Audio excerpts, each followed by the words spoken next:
నగర అభివృద్ధి కోసం మాత్రమే వాడాలి, కొద్దిమంది తోసుకుంటే కుదరదు అని చెప్పి దాన్ని వివిధ సందర్భాలలో అధికారుల నుంచి సమాచారాన్ని సేకరించి అధికారులకు పై అధికారులు నోటీసులు ఇచ్చి వాళ్ళు ఇచ్చిన రిప్లైల ఆధారంగా దాన్ని విచారణ చేపట్టాలి అని చెప్పి ఈరోజు ఫిర్యాదు చేసినాం అధ్యక్ష.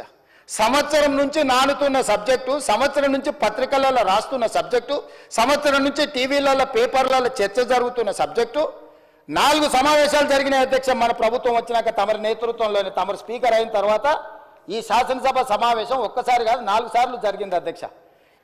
ఇది 4వ సమావేశం. 4 సమావేశాలలో ఏ రోజైనా ఫార్ములా ఈ రేస్ గురించి బీఆర్ఎస్ ఎప్పుడైనా మాట్లాడిందా అధ్యక్ష? ప్రపంచంలో ఉండే చంద్రమండలంలో ఉండే ధూళి దుమ్ము గురించి అనకాపల్లి నుంచి అమలాపురం నుంచి అమెరికా వరకు కేటీఆర్ గారు అన్ని విషయాలు మాట్లాడిండు. ట్విట్టర్ పిట్ట రోజు విషయాలను ప్రస్తావించిన ఏ రోజన్నా ఈ ట్విట్టర్ పిట్ట ఈ ఫార్ములా ఈ రేస్ గురించి ఎప్పుడైనా మాట్లాడిండు అధ్యక్ష? ఇవాళ నిన్న సాయంత్రం నుంచి ఎట్టి పరిస్థితుల్లో చర్చ జరగాల్సిందే, ఈ సభను నడవనీయం. ఏంటి అధ్యక్ష దురహంకారం? 2023 డిసెంబర్లో ఓడించి అధికారంలోకి వెళ్ళి దించారు. ఇంకా వాళ్ళ అహంభావం తగ్గలేదని 2024 పార్లమెంట్ ఎన్నికల్లో డిపాజిట్లు పుంజుకున్నారు అధ్యక్ష. అయినా ఇంకా వీళ్ళు అధికారం పోయినా మారలేదు, డిపాజిట్లు పోయినా మారలేదు. ఈరోజు మెదడు కూడా పోయినట్టుంది అధ్యక్ష వాళ్ళు చేస్తున్న అల్లరి చిల్లర పనులు చూస్తుంటే. అధ్యక్ష, మనం బాధ్యత కలిగిన ప్రజాప్రతినిధులం.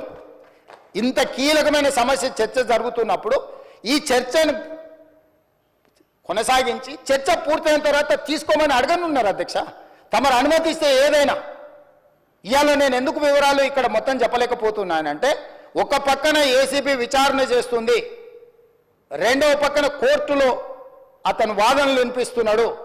నేను ఏ సమాచారం అవసరానికి మించి వాస్తవాలను ఏది మాట్లాడినా ముఖ్యమంత్రిగా ఈ శాఖ 2 శాఖలు నా పరిధిలోనే ఉన్నాయి కాబట్టి నేను ఏదైనా ఆ శాఖల మీద ప్రభావితం, ఆ శాఖలను ఏదైనా ప్రభావితం చేస్తా అని చెప్పి ఏదన్నా అనుకునే అవకాశం ఉంటుంది కాబట్టి నేను ఆ వివరాల జోలికి వెళ్తలేను. మీ ద్వారా ఇన్ని వివరాలు చెప్పిన నేను ఒకటే కోరుకుంటున్నా అధ్యక్ష, ఫార్ములా ఈ రేస్కు సంబంధించి వారు పట్టుబడుతున్నారు. ఒకసారి అధికారులతో ఒకసారి కోర్టులో పరిస్థితులను అంచనా వేసుకున్నాక మీరెప్పుడు పిలిస్తప్పుడు ఇక్కడైనా ఎక్కడైనా ఒకవేళ వాళ్ళకి శాసనసభలో చర్చించడానికి వాళ్ళకు ఒకవేళ ఏమైనా ఇబ్బందులు ఉంటే వాళ్ళ పార్టీ ఆఫీస్కి అయినా కూడా వస్తాం అధ్యక్ష, మాకేం అభ్యంతరం లేదు. 100 కోట్లు ప్రభుత్వం సొమ్ము కొల్లగొట్టి ఇతర దేశాలకు తరలించి మేము పట్టుకున్నాక ఇక్కడ నుంచి అక్కడికి పోయింది తెలిసిందే కదా అంటాడు అధ్యక్ష. మీ ఖాతాలో ఉన్న పైసలు సైబర్ క్రైమ్ వేరే ఖాతాలకు మార్చుకొని వాడు ఎన్నో కొండ మీద కూర్చొని ప్రసాద్ గారి ఖాతాలో ఉన్న సొమ్మంతా నా దగ్గరకు వచ్చింది, నన్నేందుకు పట్టుకునేది అంటే మన అర్థం ఉందా అధ్యక్ష?